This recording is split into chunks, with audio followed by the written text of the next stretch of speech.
Okay, I'm going to start off this slide with a look back from the Voyager spacecraft, Voyager 1. Carl Sagan asked the folks in charge of the controlling the Voyager to actually turn it around and take a picture of Earth.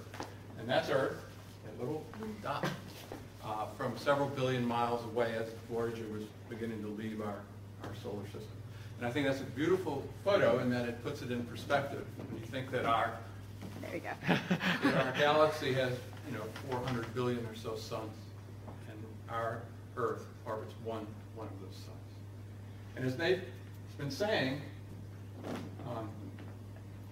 I do a lot of my teaching.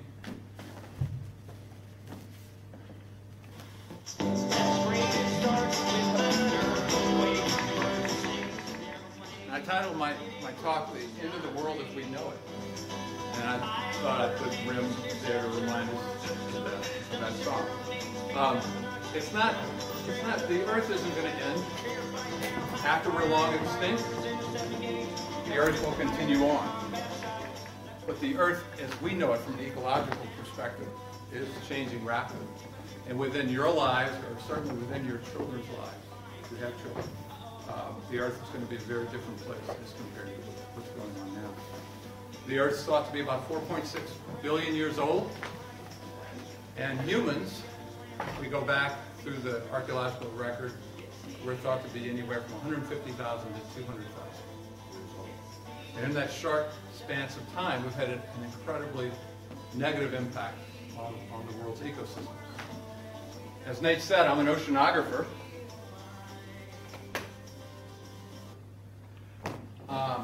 And I focus on marine ecosystems and tropical ecosystems, but I could sit here and talk to you about temperate forests. I could sit here and talk to you about desert systems, but I could almost mention any system, any ecosystem on the planet today, and I would have some pretty bad news to share with you. So some of these disturbing trends, as a marine ecologist, I do a lot of work on coral reefs, and one way that we assess reefs is to look at the coral that are on the sea floor and find out how much are living. And that's called a percent cover. And the greater the percent cover of living organisms, the more healthy the reef tends to be. And the trend globally is that the absolute percent live cover on reefs in the Caribbean and in the Pacific and Indian Ocean have been going down dramatically. Now these coral reefs, the ones we're looking at in our research today, they appeared in the fossil record about 160 million years or so ago. So they've been around a long, long time. But currently, there's a dramatic shift going on in their biodiversity and in their ecologic health. If we shift from coral reefs onto the terrestrial environment and freshwater environments, we have the same trends in terms of the number of species that are present. So across our planet, from the land to the sea, our ecosystems are under threat. And that's basically what I'm going to talk about, concentrating on cloud forests and coral reefs in this short presentation. If we go, I'm also an earth scientist, a geologist, a paleoecologist, and as we look back in time, the rocks can tell us a story about the history of life. And over the last 600 million years or so ago, species always go extinct, as shown in this green. That's called background extinction. It's normal. What's pretty unusual, though, we've had 5 big spikes, which are termed mass extinction events, which cover land and sea. It cuts across all the different phyla of plants and animals in order to be categorized as a mass extinction. The most recent mass extinction event happened at the close of the Cretaceous period when the dinosaurs, for instance, went extinct. That's the most popularized extinction event. And it's thought to be caused by an extraterrestrial impact at about 65 million years or so ago. Now, right now, I put this big asterisk there because some paleoecologists, some ecologists would say that we're experiencing our 6th major mass extinction event right now. And it's human beings that are responsible primarily for it. It's not a comet, an asteroid. It's not plate tectonics, continents coming together and changing environments and so on. It's human activities. Okay. So it's pretty scary. And the thing is that most of us, like we get up every day, we go to work, we eat, we study, we go to sleep, and we don't care about it. We don't think about the coral reefs. How many of y'all think about coral reefs on a daily basis? I do, but most people don't. Most people don't care because it's just out of sight, out of mind. Cloud forests. Not many people think about cloud forests on a daily basis, but they're under threat just like coral reefs. So a little background, quick background. If we look at carbon dioxide concentration, during the history of our planet, let's say during the Cretaceous extinctions, approximately 65 million years or so ago, the world was a much warmer place. During the Mesozoic era, it was so warm that we had oceans that covered the center of the U.S. Okay? There were very few ice sheets. Okay? So there have been times when the carbon dioxide concentrations were much higher than this. Okay? And the coral that we see today are the same types of coral that were living back then. The difference between now and then is the rate at which these things are changing is very, very rapid today as compared to the geologic past. Now, this record goes back to 1960, and it's the concentration of carbon dioxide in the atmosphere. And what we have is a dramatic increase. Most of the CO2 that's being put into the atmosphere today, or since the Industrial Revolution began, is from human burning of fossil fuels, carbon compounds, and translating it into the atmosphere. So that's what's presently going on. I always think it's interesting to look at the past. Geologists can go back in time. We're just going to go back 500,000 years. A long time for us as human beings, but not so long in the history of the planet Earth. And what we can see, we can look at various isotopes of oxygen, O18 and O16, and look at the ratio of these things, and determine when our planet was dominated by ice and when it was warm. And so we go back 500,000 years, and we have ice, a warming, ice, warming, another ice advance, a warming. About 120,000 years ago, sea level was thought to be almost 5 meters higher than today. So it's a very different kind of world.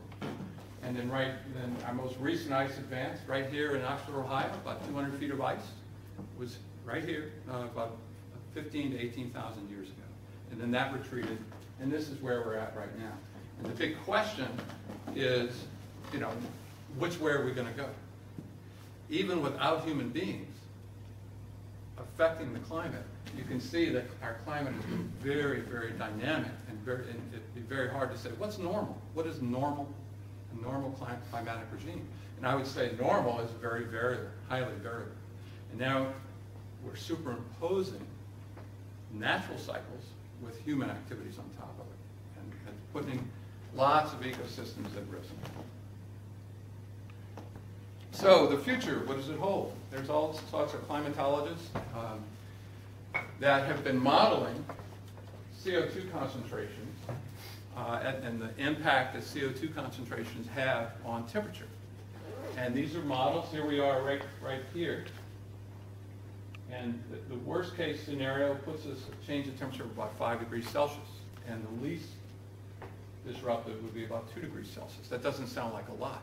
In fact, most of us just experienced one of the warmest winters, and at least in my lifetime, in Ohio anyway. This was the warmest winter I've seen. It's very difficult to say that that's related to global warming, but one prediction that climate scientists have with regard to global warming is that our extremes will become more common. These warmer winters will become more common. The colder winters in other parts of the world will become more common. The extremes will become more common.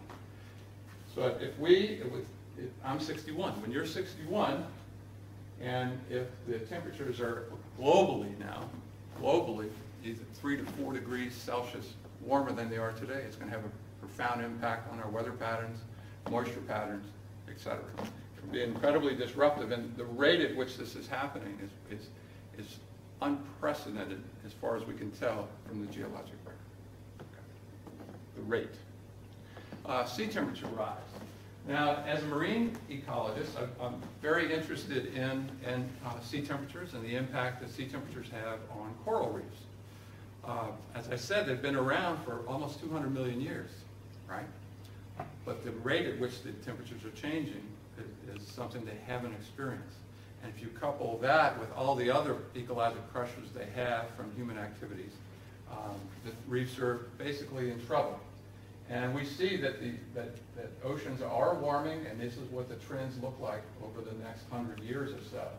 And some of the models suggest that as if we can get over in this area, that these reefs will not have experienced those kind of temperatures with such a rapid change in their whole evolutionary history, which just is an amazing, amazing thought. Okay, so we know that we look around us, the polar ice cap is melting. The Russians are thinking, let's send ships over there, through there, because it's ice free, and you can get to the Pacific a lot quicker than, let's say, going through the Panama Canal. Polar bears are threatened by this. Is this natural?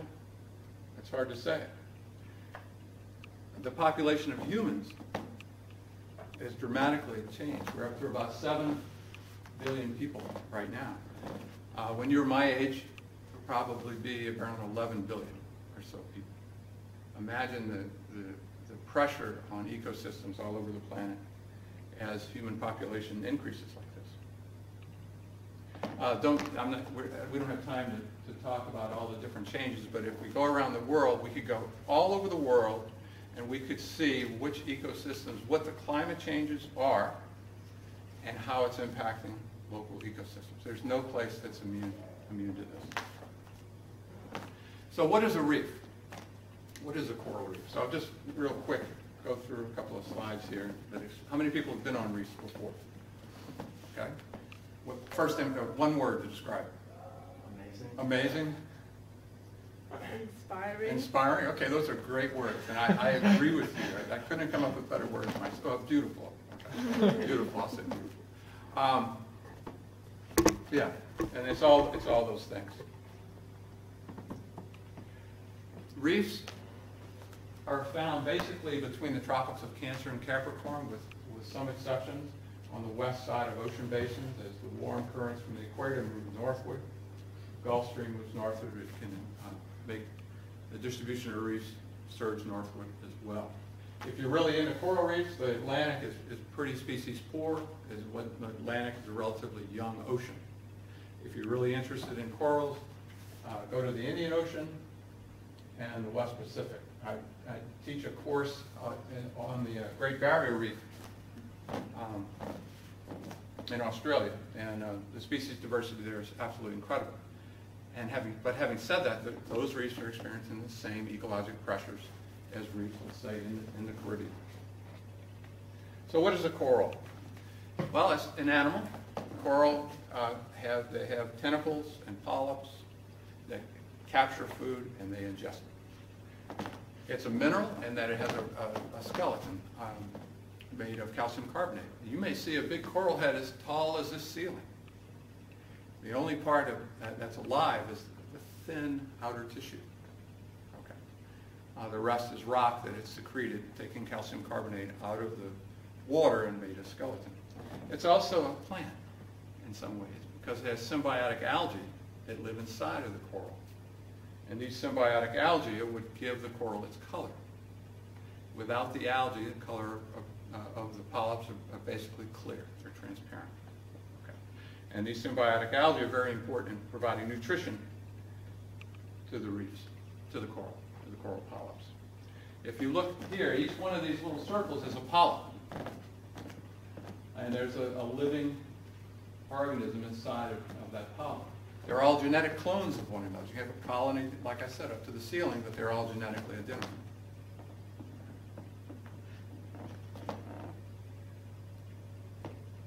This is an image of what a typical coral polyp looks like with its tentacles, and it uses those tentacles to capture food.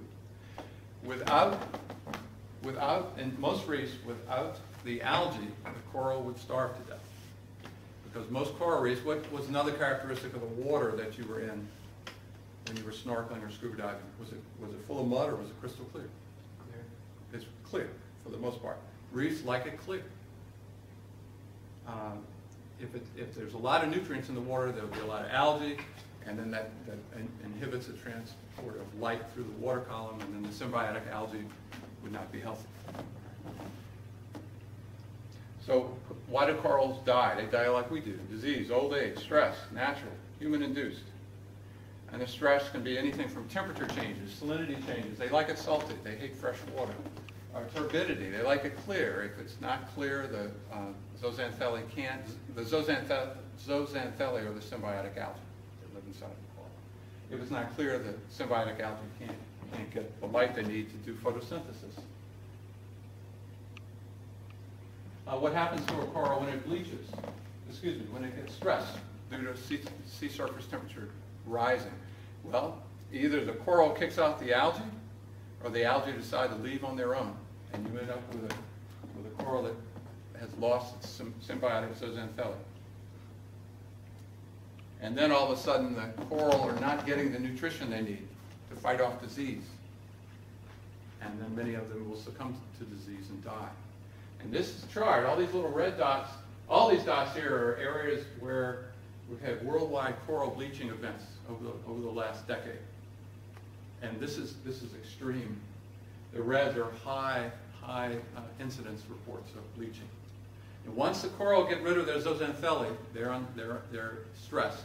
They're not getting enough nutrition, and they're very susceptible to disease. And many of the corals die. And the reef, instead of being colorful, it ends up looking like this.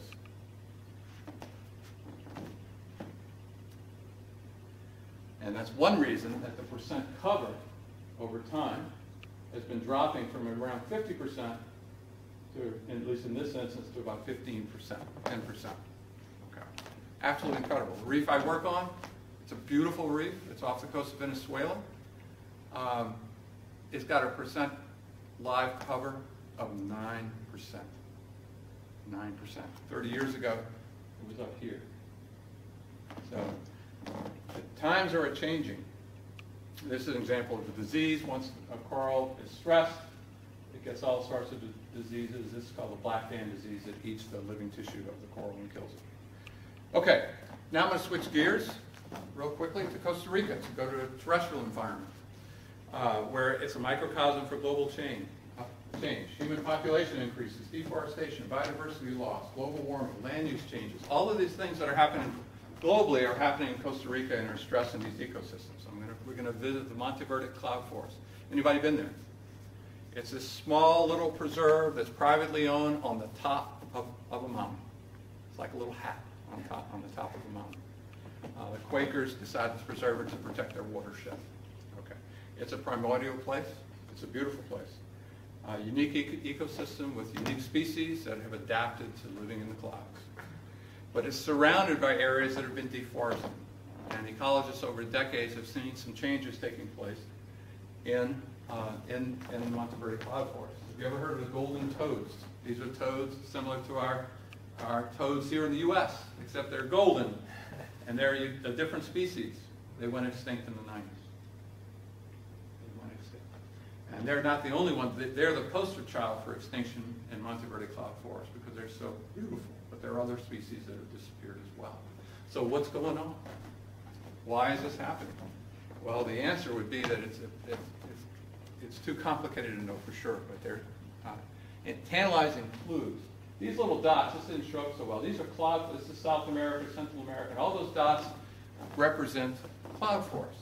And what is a cloud forest? It's basically where you have mountains and prevailing trade winds come from the sea and hit the mountains. The air is lifted up, it cools, humidity reaches 100%, and it forms a cloud. And so these are ecosystems that spend a considerable part of the day, each and every day, in the clouds. And the Monteverde cloud forest is really, it's just one of thousands of cloud forests. Here's a cloud forest snippet in the canopy and the clouds. Can you hear it? We're on the metal bridge at Monteverde. The clouds came in about 10 a.m. material and come over here. Or they might be eating, they might kill over. There are all sorts of unique species that's been part of their life cycles in the cloud forest. This is a bellbird. It's going to go plonk, No, that was developed, no, not the one Without a cloud forest, it wouldn't have a place to reproduce. Can't find it unless we can. These clouds came in at about 10:30, typically in summer. So this is the resplendent quetzal.